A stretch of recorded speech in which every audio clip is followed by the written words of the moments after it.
This is future Brittany coming in to preface this video by saying that if you don't like negative opinions about the things that you enjoy, then I suggest you click off this video. This book is a hot topic, obviously, because it was very recently published. From what I've seen, not all good things. When I first filmed an update, I was a bit concerned.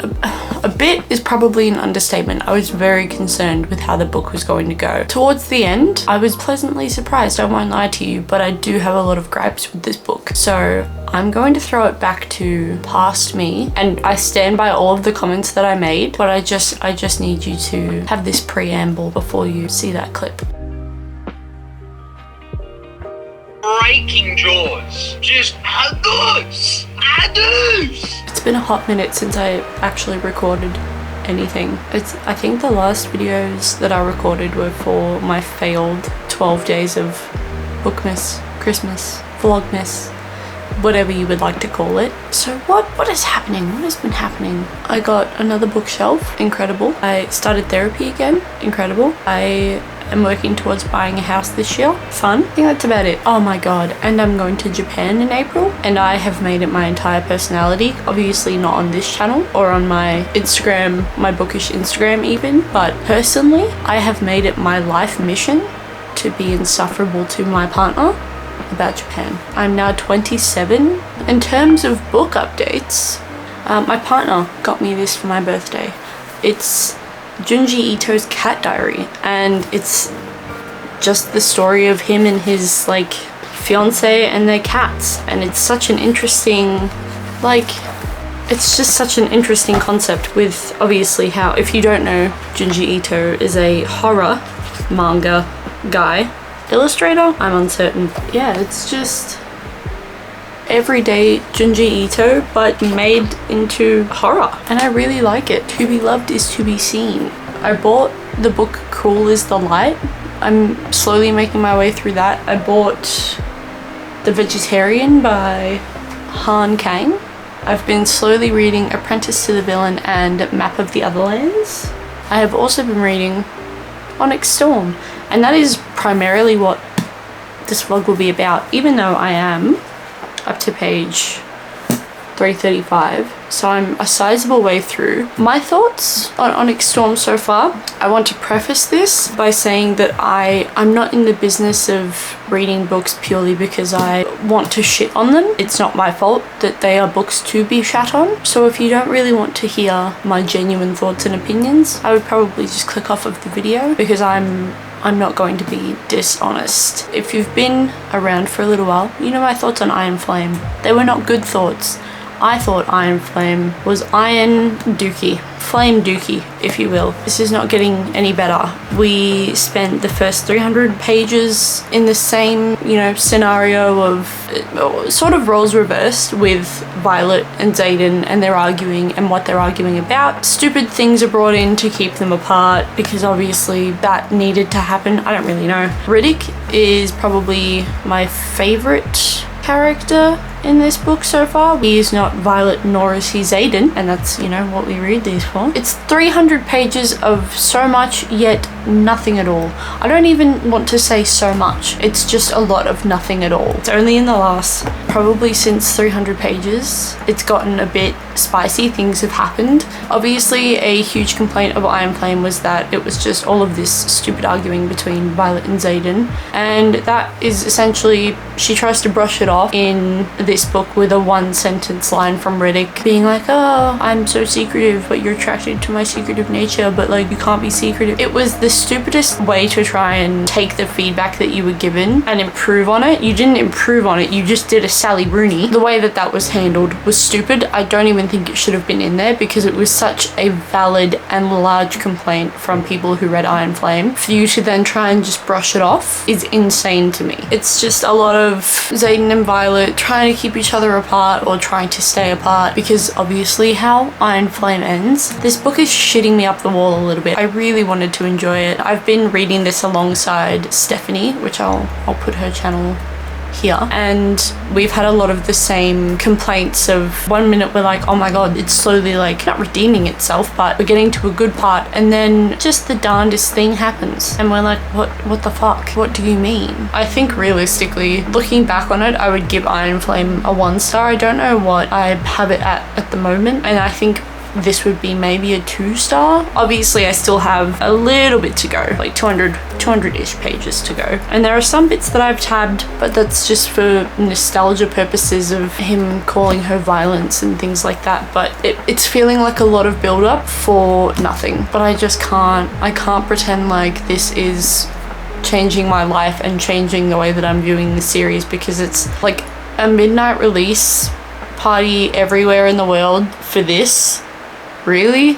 It's feeling very sellout. It's feeling very reckless by Lauren Roberts. It's not giving. It's not serving. I'm not gagged. Okay, now that past Brittany has taken it away, I'm going to update you on my thoughts of the second half of this book. I think at the time I was maybe halfway through the book, or maybe a little bit less, but regardless, I only started really enjoying this book at around the 300 page mark, roughly. I thought the first portion of this book, the first 200 odd pages, were boring as dog shit, and I stand by that, and I would continue to stand by that. This I'm giving a 3.5 based on everything. Maybe the half star is a bit generous, but I feel like there are a lot of things that I want to unpack, especially with that rating, 3.5 stars, given how much Iron Flame absolutely felt the fuck off. For me personally, again, these are all of my own opinions. If you disagree, you can absolutely have at me at the comments, but I probably will just laugh at you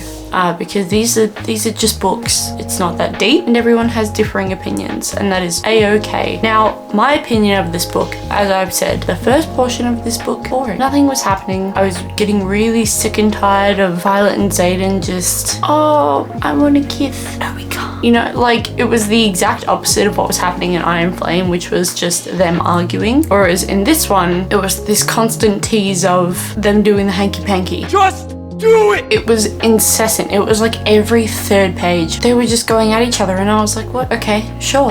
I mean, that's pop off, I guess. That really bothered me. I don't like how insufferable that they have become throughout the course of this series. I don't care that they got together. I don't care that they are together.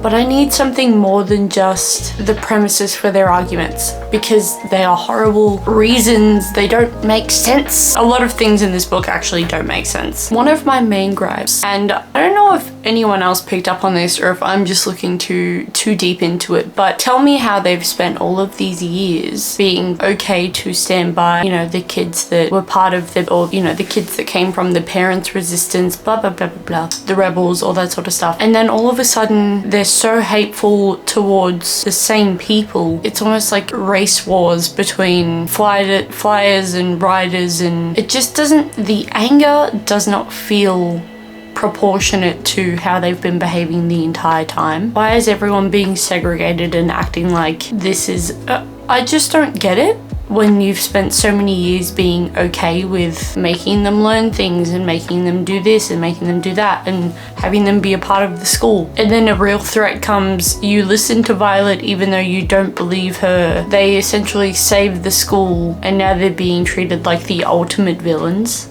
It doesn't make sense to me. And that just continues on for the entire book. This hatred for absolutely no reason. Dane Atos being Dane's dad, being made to be the leader. Like, a lot of things just didn't make sense. Now, this portion will be spoilery, I assume. So if you haven't read this book, it's probably best that you don't continue watching this video. Or even, I mean, why have you clicked on it if you haven't read the book? Considering the title, we can't talk about it if you haven't read it. So read it and then come back to this video and see how you feel. The plot points, or the main parts of the plot, feel very confused because we've got so many things going on that really nobody knows what the true point of anything is, which is fine if that was the point, but she's very open about the fact that she's trying to find a cure for Xaden. But then I feel like we just we're doing so much. And then it's trying to find Andana's kind. All of the plot points and all of the reasons why we're doing things just feel very confused to me.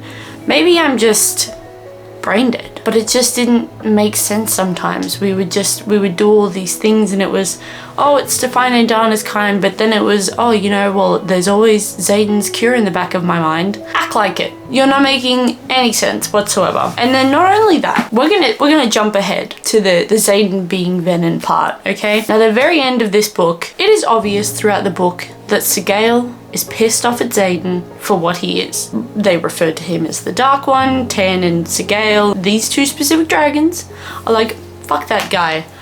Absolutely, absolutely pop off. Tell me why in the last 30 pages, Sigale goes from ignoring this man even exists to just being like, yep, it's up to Violet and Tan now. Huh? How have you just so immediately accepted him fully turning Venom? Him fully accepting and taking in the power that will make him change? You've gone an entire book hating your writer to them being like, yep, it is what it is. It would have made more sense if she just cut ties with him. You know, like we learnt that Andana could when she fucked off and cut ties with Violet. But no, we're just, oh, haha, yep. Now they're both dark. That doesn't make any sense. On the cliffhanger was fine. It just felt very plot armory for her memory to be wiped when at any moment they could have been caught, and at no point did she want to not know that he was Venom. But then apparently the last 8 hours are really what matters. If they go deep enough, they'll still figure it out. They'll still put the pieces together. They're not completely stupid. My main man, Riddick, really pulled me through. I didn't mind Kat. The fact that she got over Traeger's death so quickly, confusing. I'm glad that at least somebody died, but nobody important died. Miria's throat was slit, and then all of a sudden she's able to live because of Brennan. It felt like so much plot armor, and there were like, especially because there were so many emotional moments, but they were happening so early on that you can't help but not get emotional because you know that everything's going to be okay.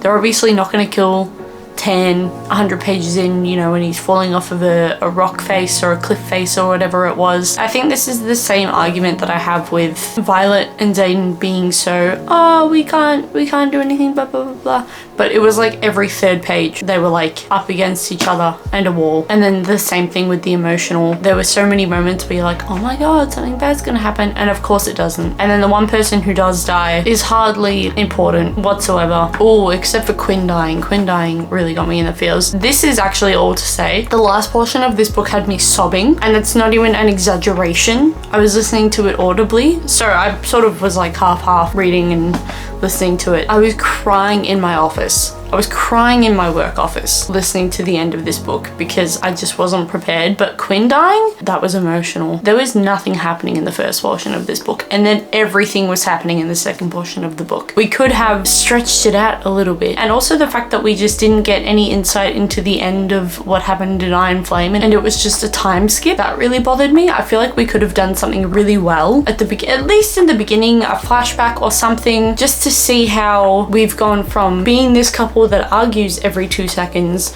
to being this couple that can't keep their hands off of each other. It just doesn't make sense. I did enjoy it more than Iron Flame. Sometimes I felt like I was reading a Wattpad book, and not in a good way. I'm happy that it wasn't as bad as Iron Flame, but I'm also quite disappointed. And Violet just being the exact person who she despised in Iron Flame. The secrets and the everything else, 3.5 stars. I do have the special edition on the way. I obviously have this version that I've also tabbed. I don't say these things and I don't read books to shit on them. That's not what I'm in the business of, because I loved Fourth Wing. It was my magnum opus, if you will. And the way in which this series has just continued to let me down is kind of insane. It just didn't deliver what I wanted it to deliver, and other people are obviously going to disagree. They're either going to love it or they're going to think it's worse than what I thought it was. I just wish it was more than what it was. I really do. But that is going to be the end of this. I probably didn't make sense. I like to say a lot of things and then I trail off and I forget what I've said originally. So if I've repeated myself multiple times, I'm so very sorry. But if you've made it to the end of this video, you're a fucking trooper, because this is just all talking. Hardly anything visually stunning. stunning. Just me yapping at you about how much of a disappointment this book was. I hope you're having a good day, a good evening, a good night, wherever you are in the world, and I'll see you in the next video.